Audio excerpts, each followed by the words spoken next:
This is Joy Reid. They all feel like they could be cabinet members in Trump administration. None of them struck me personally as someone who could actually be president. Joy Reid, you are insane because you support Biden and you think Biden could be your president. Biden, the guy who doesn't remember how to formulate a sentence. So anything that comes from your mouth, I don't take it as value. And plus, let me get on this head. Who wears this color hair? What color is this? This look like it might be a quick weave. But who says that was okay for you to wear? Is it gray? It's not gray. It's not blonde.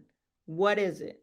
Are you what is going on with this head? It's really offensive to me because I don't know what color you're trying to portray. It's pinkish gray. I really don't understand. And maybe it's because of the red background, but I don't like her hair. I don't like what she's saying, and I don't like her hair. But let's see what she's talking about. We understand why they did that tonight, because I'm not sure what any of them are running for. Because did you not listen? Okay, I could understand some of the other opponents, but did you not listen? Even Ron DeSantis, he had some points that he pointed out, but did you not actually listen to? Felt like, it's like, are you just saying that because you don't like their political affiliation? Let's call it out. You don't like their political affiliation, and you're saying this because you're trying to discredit them to make them seem like, or to your audience, because you got to play to your audience. Most of your audience is liberal, the liberal people, that's Democrats. So they didn't watch the GOP debate because they don't care about these candidates. You will only watch this debate if you're open mind, you're a free thinker, or you're affiliated with the party. So of course you got to say something. Oh, I don't know why they said that. I don't know. I don't really know what they stand for. And in Vivek's opening speech, he named off 9 points that he stands for. And he's been saying that for the longest. So what are you talking about? I don't really understand why they did that tonight, because I'm not sure what any of them are running for, because they all felt like they could be cabinet members in a Trump administration. None of them struck me personally as somebody who could actually be president, right? I mean, Burgum, I think his name is, seemed like a bored rich guy who said, you know what, I got nothing better to do. I got a lot of money. I paid to be here. I'm going to say some things. Christie, I thought was going to come across as sort of a bigger figure. I thought he was going to be more of a presence. I thought he kind of disappeared. That's how you are on. That's how we know you're in La La Land. You have it. You're a political correspondent. That's how we know you're not paying attention to detail. Because why would you think Governor Christie was going to steal the show? Like, you don't really have your ears to the ground. If you thought Governor Christie or even Ron DeSantis was going to steal the show, Governor Christie probably will make some jokes, which he did, but you thought he was going to be like taking over? Really? Come on now. That's how we know you're not operating on Earth. You're just in La La Land, and you're not really paying attention to the detail. Except for that clip, or when he did the Chat GPT line at Ramaswamy. Ramaswamy just seemed like sort of your annoying freshman roommate in college. And it's not clear what he was trying to do other than to be provocative at every moment that he could. And DeSantis was just yelling a lot. And I'm not sure why he was yelling and why he thinks that yelling made him seem that he had more stature than he did.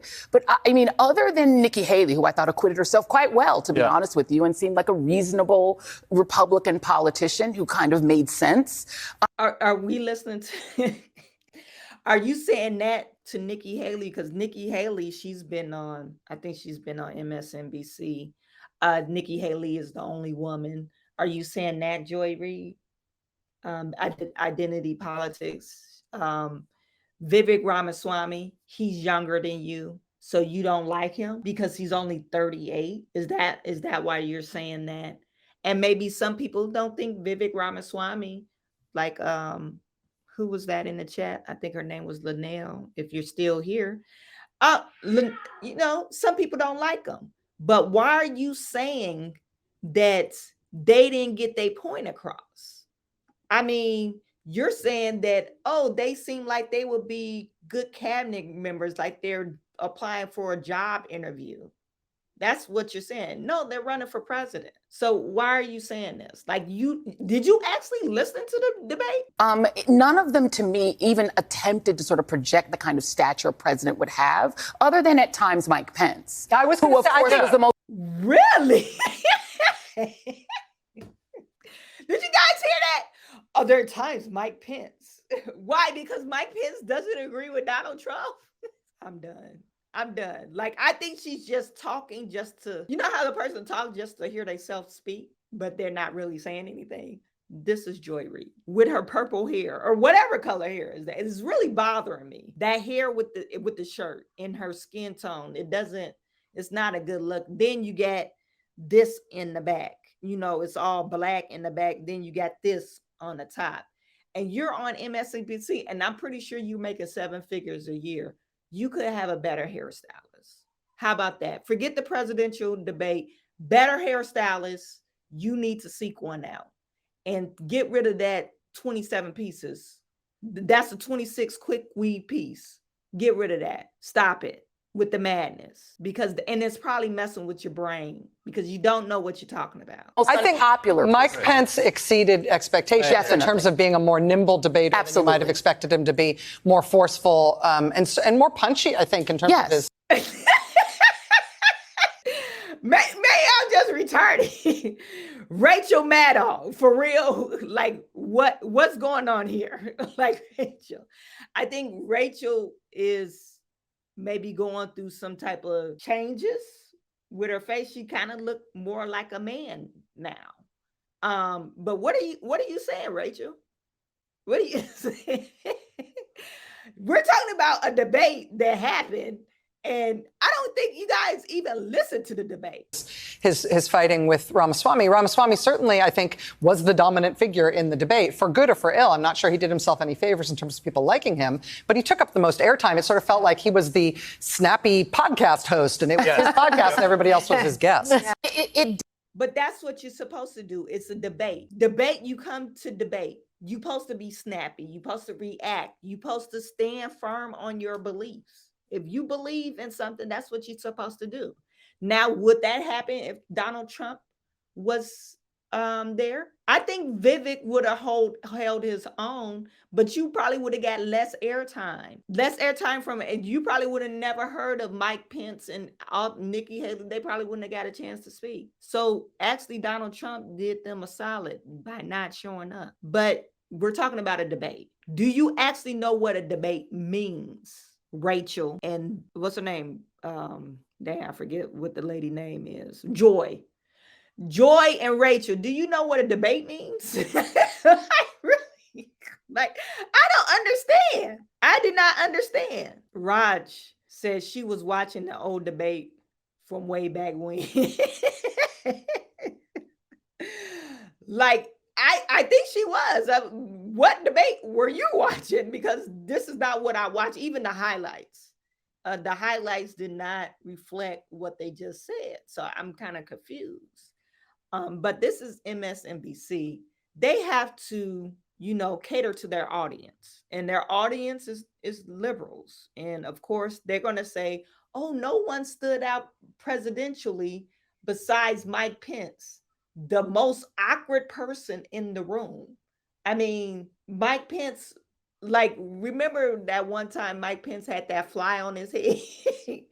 I mean, a normal person would like, shoo, fly.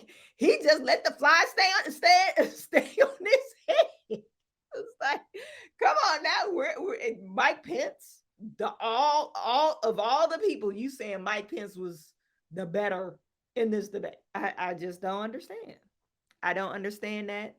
This is Alex Wagner. She carries the same sentiment. She's saying that even in a Trumpless debate, the shroud of anger or shroud of anger and grievance colors everything. There's no offering a vision for the country. This is the propaganda that they're spreading because they know their audience didn't watch this debate. I didn't get none of that anger. I mean, there was some points, and this is what happens in a debate. You go back and forth, tit for tat. Sometimes you get personal, sometimes you don't. But you go tit for tat. You know, you call out people, oh no, that's your stance, and your stance is this, and you did this, blah, blah, blah, blah, blah. That's what you do in a debate. So when you say anger, just because they have a debate, they wasn't mudslinging. But this is what she said. I was struck in the second hour of the debate, because I was occupied in the first, by the fact that even in a Trumpless debate, the shroud of anger and grievance colors everything. I mean, when you talk about people's good moments, it's not because they're offering some brilliant vision or showing humor or humanity or charisma. It's like Nikki Haley got really mad at Vivek Ramaswamy and said that he has no foreign policy experience and it shows. Or, you know, Chris Christie landed one on Vivek Ramaswamy. I mean, Vivek Ramaswamy being the whipping post of all of this. But even the crowd, the Brett Baier moment, the having to scold the crowd. There was a time in American politics when winning wasn't just about who was the angriest, who was the meanest, who landed the punch most directly. And it is so clear to me that one of the myriad ways in which Trump has transformed the GOP is by making it a party that is driven by rage and is... Stop it with the nonsense. I didn't get not one rageful. I wasn't like, oh my God, I can't believe they said that. Did you guys get that? A gasp? Like, were you like, oh my God, I can't believe. Now, if Trump was there, we were like, oh my God, Trump is eating it, you know? But he wasn't there, and that didn't happen. So what are we saying here? Are you saying you're trying to make a narrative that you're saying that there was rage and these people are not being dignified? They're not dignified enough to do their job.